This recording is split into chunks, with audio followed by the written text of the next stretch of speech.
Hello, I am Radagast, and this is Global Mission to Peace, Mystic View, with a review and preview of 2016 and 2017. And of course, I am joined by Shelley. Hello, Shelley. Hello, and hello, everyone. So, I guess we'll start with a review of 2016. And I think the most important thing that happened in 2016. I mean, I think the election of Donald Trump is pretty important, but from a real human standpoint, something that I think speaks to my heart was Standing Rock. Absolutely. And what I like to call the World Summit of the new consciousness and awakening. The demonstration of a new consciousness as well. It wasn't just on the back burner. Right. And from a numerological perspective, 2016 was a 9-year, 216. Yeah. So that was the ending of a cycle. Yeah, red monkey. Bye-bye. Yeah. And a completion. Yes. And so 2017 now becomes a one universal year. And of course, the rooster, the Chinese year of the rooster, to announce this new dawn, the dawning of a new 9-year cycle. Mm-hmm. And hopefully a whole other cycle, maybe even another yuga. Well, I'm counting on another yuga, but January 28th, so we still have that's when the Yes. year begins, but so that tells us we have a few days to really strong finish. Look at what the areas of completion that you just need to tidy up a little bit, tighten up. Yeah. So that you can really just let that go and step into the new dawn, the rooster. Yes, I mean, I think another thing we saw really kind of come to an end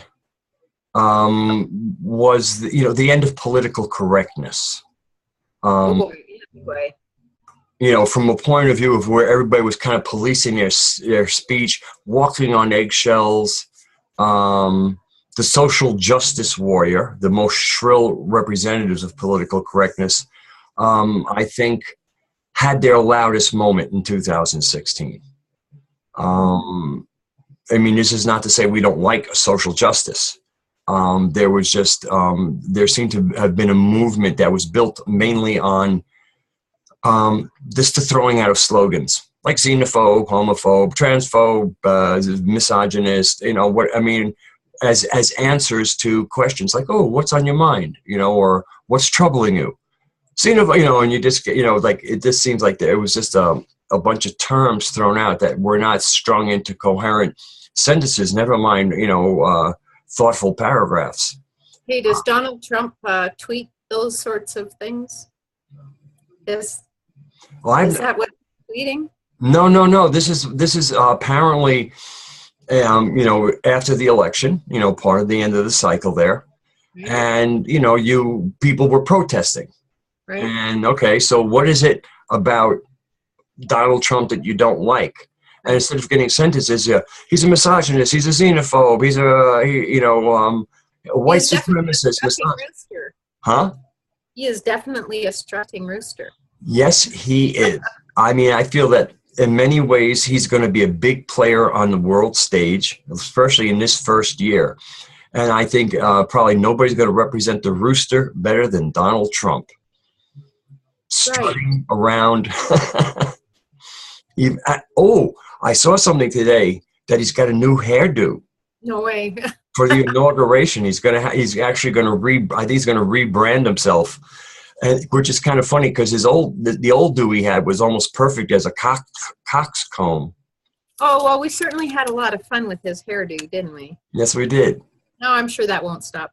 Because the year of the rooster, besides that it's the dawn, and the new awakening and all the metaphors that are so, so easy to see from the rooster, it's also inner warmth and insight. What are we going to do with that completion, right? That insight. We allow it to come inside and percolate. And the forgotten kind of nuances arise suddenly from seemingly out of nowhere. So we have a few days to make some last minute cleanup.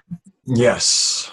And so, but Standing Rock, I mean, what a beautiful way to close out a cycle, and then the hibernation of winter. Yes. And then the reemergence of a new cycle, and something that can start in spring and carry through is something that I think will continue with the awakening and the unity of us as one people, as far as, in our hearts, and with our diversity is obvious, and where the diversity doesn't have to be focused upon. It's obvious, but the unity is where we're going to focus. And then, we can hope that the collective expression of that unity is then modeled by Donald Trump. I think we have a strong influence, and it doesn't even have to be a conscious influence, but accessing the noosphere is not even something deliberate or intentional. It's something that is occurring, and then we have the reflection back to us by people such as Donald Trump. And also in your own life, you can look in your own personal life and find your own representation of Donald Trump. Your own demonstration of the rooster versus completion of the monkey, the trickery, the intelligence, whatever you wanted to say about the year of completion, how that happened in your own personal life. But it's pretty easy to see how it happened on the global stage. And to know and take ownership, we have an impact on that. People are seeing Trump act in such a widely diverse way, right? I mean, one moment he's looking like a complete fool, and then the next minute he's all sensitive. So what's the common denominator there? Is it just coming down to interpretation, perception? What is that? I think a lot of it is perception, and projection. Yeah, projection. But one of the things I am liking about at least those who are at least finding Donald Trump as somebody to favorably is potential catalyst. A catalyst, and also not as a savior.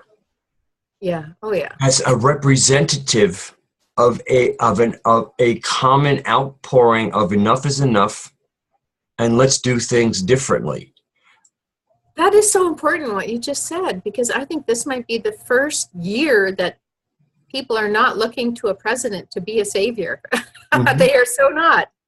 No, I think the people who put him there are looking for him to fulfill the ideas that he said he had, and they said, "Yeah, we like these ideas." And I mean, especially a lot of the people in the alternative media who helped him get some exposure. They're all about we're his cheerleaders. We're cheering him. That's different. That's support. That's a team type of thing. But if we're ready with the booze, if it doesn't go, this is not a free ride. This is like a kind of like almost a commissioning. Somebody said, "Hey, I can get the job." I said, "Fine, we're hiring you, but don't." Your mouth is. Yeah, but yeah. You're not the only one who can say you're fired. Yeah. We need a little fire behind that big smoke now. Yeah. So I really see people really stepping into a form of empowerment, and there's going to invariably be the chief, so to speak, in a more native sense. But the chief's thing is to represent the tribe. And the tribe has to communicate and always give the chief, the tribe has to give the chief feedback. Because, again, it's you have a purpose. And even with the rooster's job is to watch out for the brood. And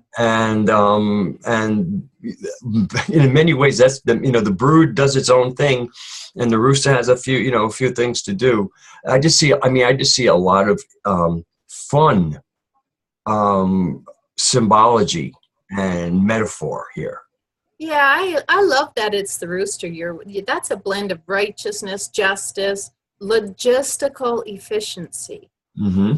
you know, so those, that could even be reflected in the type of jobs that we see being completed and no longer needed, right? And with a new advent of a whole new career path for so many people. And boy, would I love to provide alternative careers for everybody in oil and gas, because that is one thing that we have had and not needed oil and gas for so many years, Mm-hmm. but we know why it's still in existence. So I would love to see career paths being offered for alternative type energy. Well, it's interesting. I got a chance. Somebody bought the Alta report by Cliff High for me and sent it Oh to me. yeah. And this whole Antarctica thing, Interesting. Again, if anybody doesn't know about Cliff High, he does these web bots that kind of comb through language and look for intensity.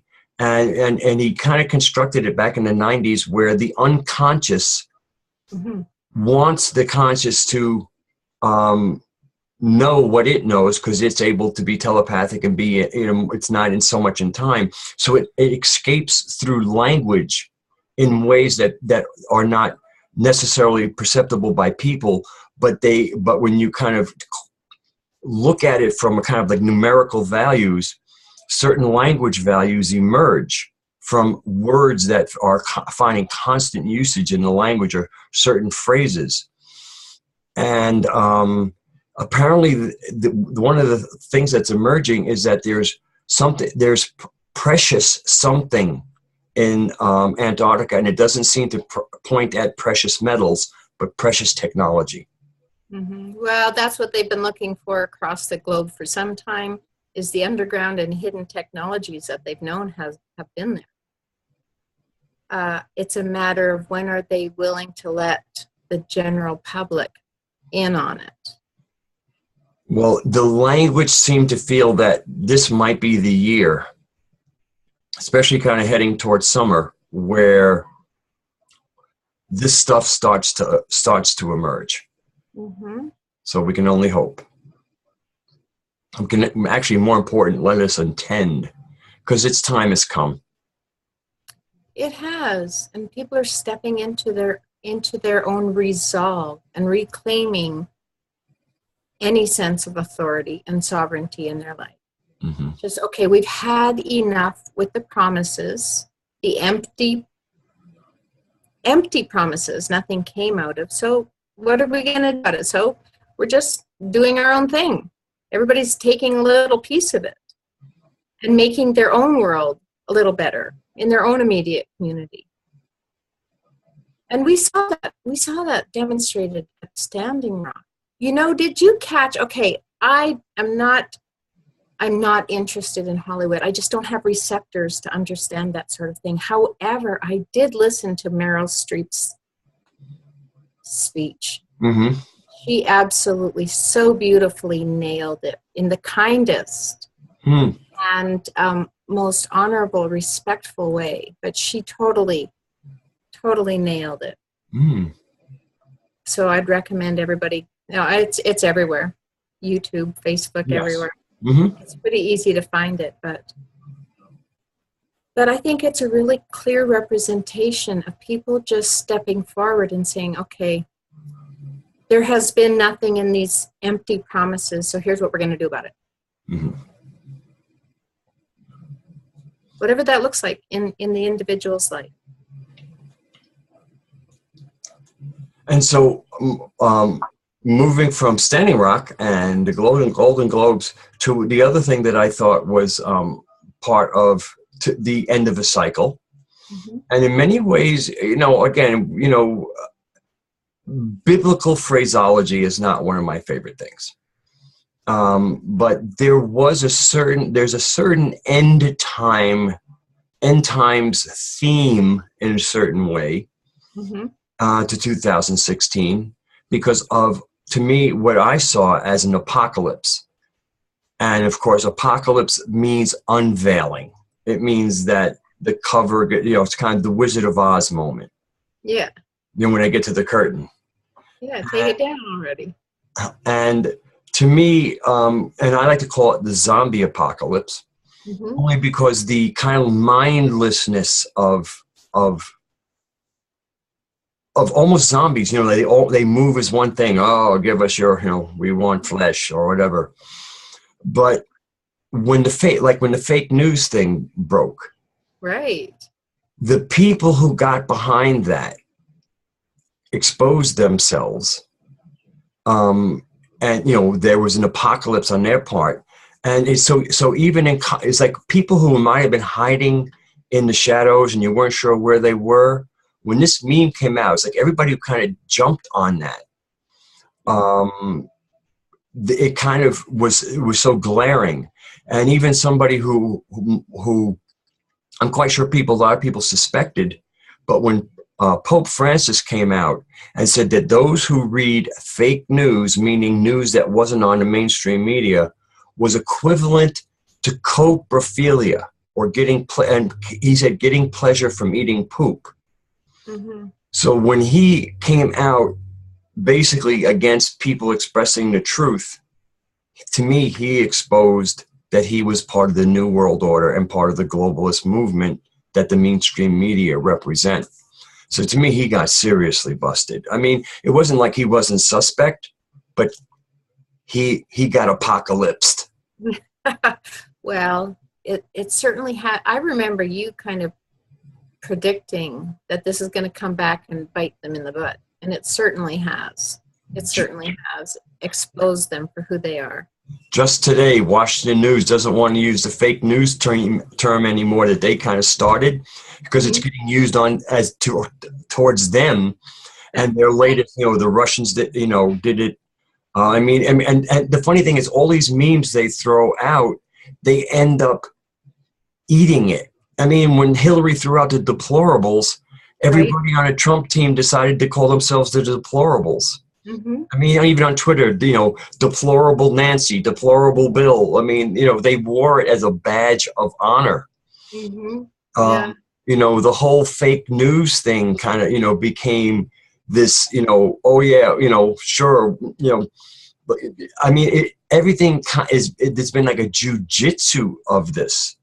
And there was one other situation. It's escaping me, and actually started my thought, and I should have just jumped into it. Because you were saying, go ahead.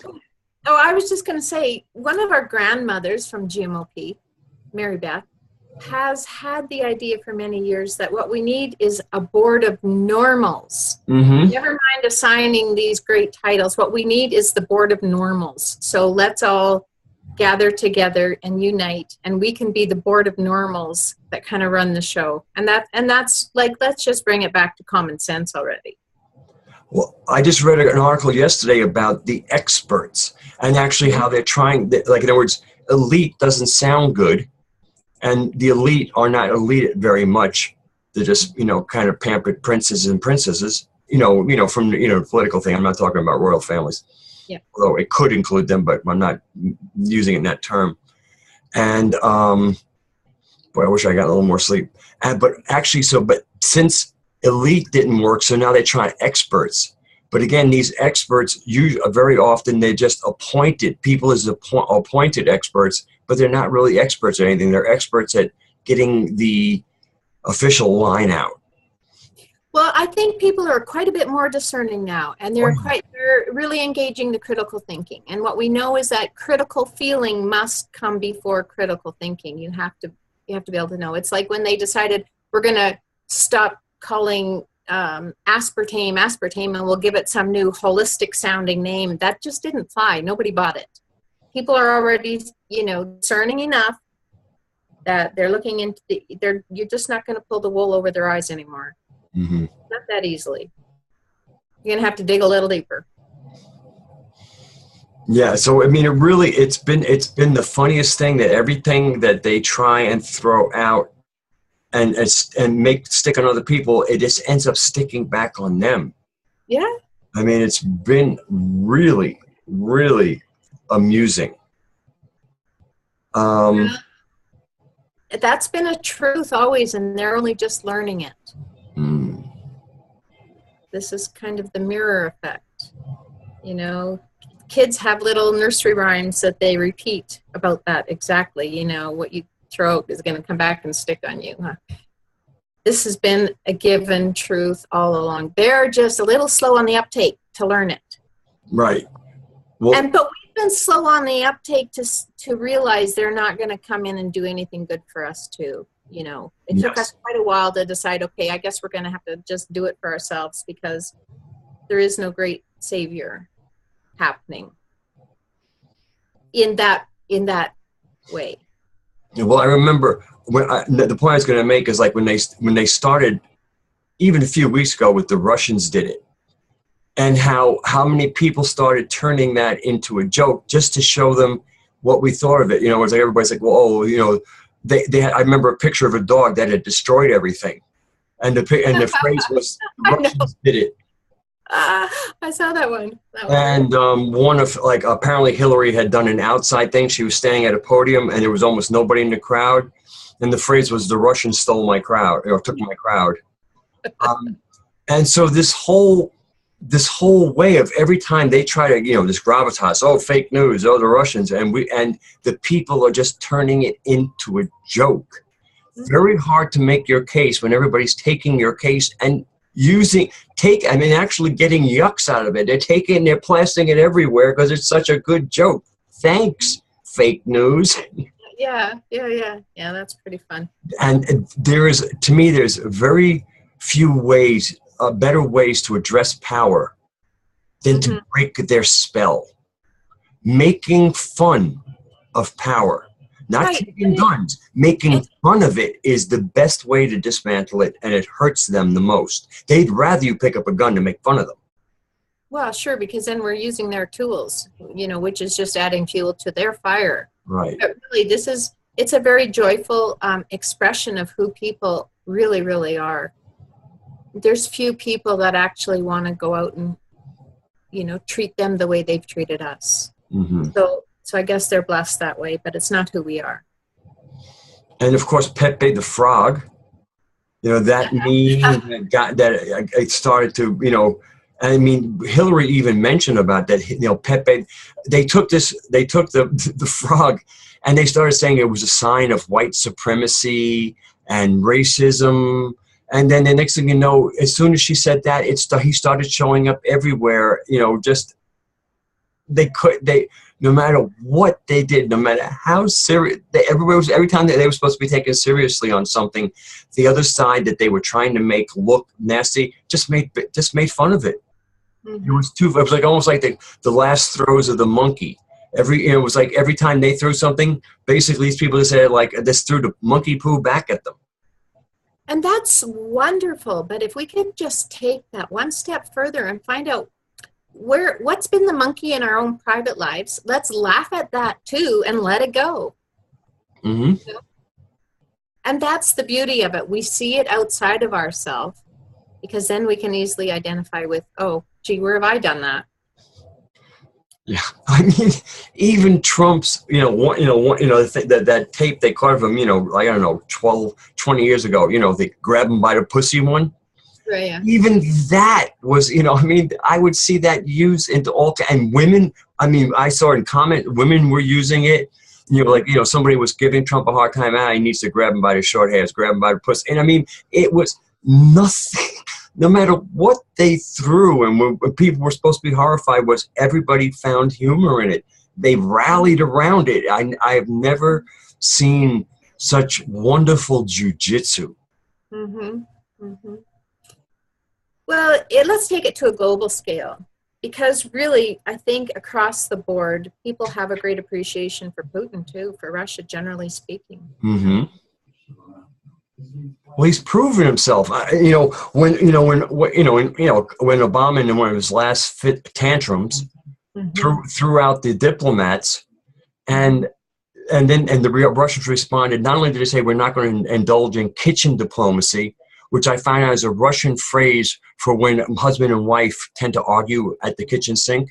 That's what they, they're kind of like, it's like, just bickering.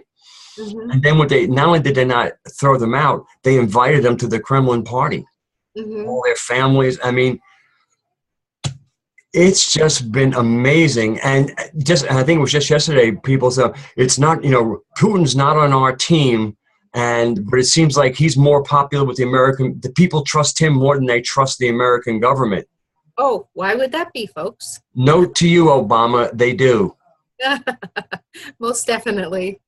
And the incoming administration is quite aware and shares that kind of admiration for somebody who is trying to be a statesman and not a spoiled child. Uh-huh. And maybe has a little deeper, more sophistication behind the ideas. It's not just, oh, there's a problem, let's build a wall, let's cancel this. There's a little more in-depth planning, sophistication. It's called inclusiveness. It's inclusivity. Yeah. And if anybody who really paid attention to him, one of the biggest things he was talking about was the moral decay of the West. I mean, I'm reading about programs where they want to start teaching sex ed to 2-year-olds. Mm-hmm. You want to start showing porn to 5-year-olds in schools. I mean, these are ideas that they're actually putting out there. So I'm not even going to start quoting some of the answers that these people have given with response to porn, trying to justify it. Yes, we don't, of course not. We just don't even need to address that. And so obviously this is kind of like the stuff that's coming out of what I'm calling cultural Marxism, which is a mindset that is meant to degrade society. Mm-hmm. And coming largely out of the universities, but specifically on, West and East Coast, where now the middle of the country, the Rust Belt, the deplorables, they're horrified at all of this. And so, so one of the common threads I see about America restoring relations with Russia is coming back to at least decency. Instead of degeneracy. Nobody has to be a prude. And I don't think I think the Americans have gotten out of their prudish state, but this degeneracy, this decay that is, and it's emanating from the highest levels of education. These are professors that are kind of putting this out and creating this is what you do if you're enlightened. This is what you do if you're progressive. And that's the other thing, is the progressive left is now more commonly in the end of 2016, the progressive left is now generally referred to as the regressive left. Right. Yeah. Progressivism is now dead. Mm-hmm. It's been seen for what it is. And that's why I had appreciation for what Meryl Streep had said, because she had brought to people's attention the fact that when somebody sitting in a position such as Trump is right now, when he says things, it gives people the permission to repeat after him and say the same thing. But she was bringing it to people's attention to really apply some critical thinking and critical feeling. Mm-hmm. And that instead of just repeating what he said, don't take that as permission to be self, to match yourself after him. Mm-hmm. And she didn't say it by even naming him. She didn't even have to name him. Right. To say it. She was very classy about what she said, but that was part of the message. Don't think just because somebody in the position that we have given him mm-hmm. is saying that this is the way to speak, right, or the way to live. Mm-hmm. We'll have to look to other leaders, to our own ancestors, how about to looking right into our own heart and finding out, is that right for me? Always. That's always where we need to look. Mm-hmm. It's always into our hearts. Mm-hmm. Yeah, but so Putin resonates with my heart a whole lot more than some of the things I've heard coming out of Donald Trump's mouth. Yes. And they're just the colorful ones. You know what? There's leaders all over this planet, I'm sure, are doing wonderful things. Mm-hmm. And with their communities, not even, that big scale. Really, to me, the other thing that was the end of a cycle is basically globalism, the new world order. This whole one world government mm-hmm. basically has died as a concept in 2016, and 2017 is going to be when the cleanup starts. Mm-hmm. It is. Yeah, it has a lot to do with fire Mm-hmm. and engaging the fire appropriately. Mm-hmm. As fire should always be engaged appropriately, because when you don't respect the spirit of fire, you can end up getting burned. Mm-hmm. So how about we look ahead? Let's do it. The thing I'd like to project into 2017, besides a more loving society, Mm-hmm. but like let's pick a technology. Hemp, make it happen. As a fuel source, as a food source, as a fabric source, as a soil remediation for cleaning up so many things, as even as a biomass fuel. Endless possibilities. It's time for nature to be decriminalized. And then hemp's other, cannabis. The other thing is, I like a saying I read recently is, we don't need to find a cure for cancer. We need to decriminalize it. That's right. Mm-hmm. And I love those back to nature. Let's respect who we are, because we're going to learn who we are when we do that, when we take that approach. But there's so many technologies. Well, I would like to give a shout out to Bliss, because Bliss is the fastest way to healing and wellness, and really would assist in so many ways, those sorts of things that have just fallen through the cracks of society and been swept off because nobody knows how to deal with them. So I'm going to give a big shout out to Therify. And one of the best ways to bring about bliss and to know how to find it is to, what can you share? Yeah. Shareable thoughts, shareable actions, the things that we can bring together through sharing. We can create synergies. We can create implosion. We can create, that stirring, the negentropy. Sharing is negentropic. Mm-hmm. And apparently, I was just listening to something before we started the show. It was from Kev Baker. He had somebody on, and apparently, science has found out that the universe is expanding. Now, when they say the universe, I would like to think that they're probably measuring a lot of our own Milky Way. I really believe that there was a period where we were contracting, as and I think this new energy of love, this new energy of sharing, as soon as that starts, it expands again, because now we're imploding, we're making energy instead of just decaying. Okay, but there is expansion and there is contraction, and it happens simultaneously, and we need to embrace both the left and the right hand of God. So yes, I agree with you, but the contraction is just as vital and just as important. It's about where you're at. What is your point of reference within? And so, not to take away from what you were saying, because that concept is very, very valuable, but I just have to say contraction is just as important as expansion, but it's a matter of your perception and your point of reference in it all.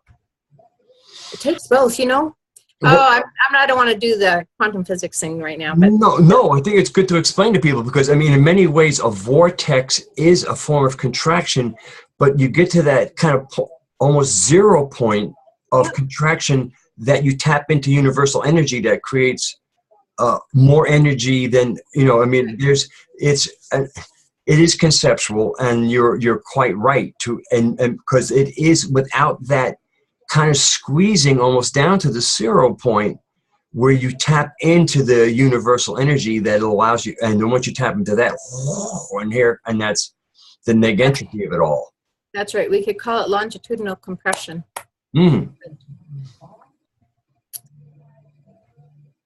Well, hallelujah, 2017. And I'm hoping that, we're just, it looks to me, another thing that kind of came to an end in 2016, and so part of the is, ignorance.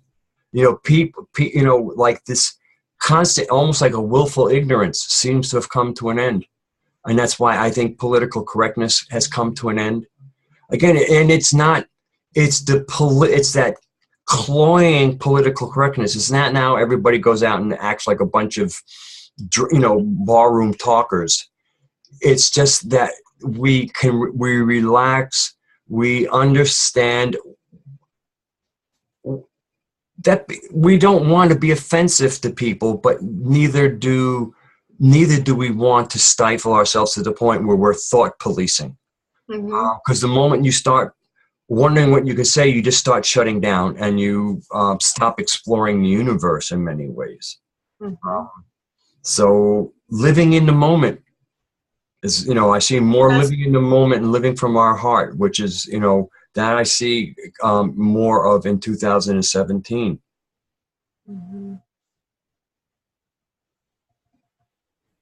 Yeah. I just see, for me, I really see a new dawn being announced by the crow of the rooster. Cock-a-doodle-doo. Those roosters, I tell you, they arrive so much earlier than what I've ever been prepared for, but bring it on. I'm ready this time. I think we all are. And I also think another thing that I think we're going to see more climate reality. Yeah, reality. There you go. Let's call it what it is. We did a show on that. I pulled out the graph, and this whole idea of climate denying and everything else, I think we said goodbye to that in 2016, and I think we're going to come to, climate reality. And the real nature of things are always changing. I think we're going to see the whole gamut of all science, not just select, like, in other words, what is the agenda? Well, this is the science we choose. And of course, some scientists are going, what agenda are we proving? Okay, we have the data for you. Well, we can make it look whatever we want. I think in 2017 we're going to see a lot more climate reality. I think we're going to see a lot more acknowledgement of science and spirituality speaking the same message. Yeah. And where we focus more on toxins rather than CO2. What's toxic? What is actually poisonous? Well, I think that was a pretty good read. You have any things you see in your crystal ball?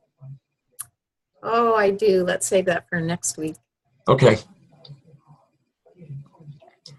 All right. So I'd like to thank you, as always, for just providing such a nice place to have a good show.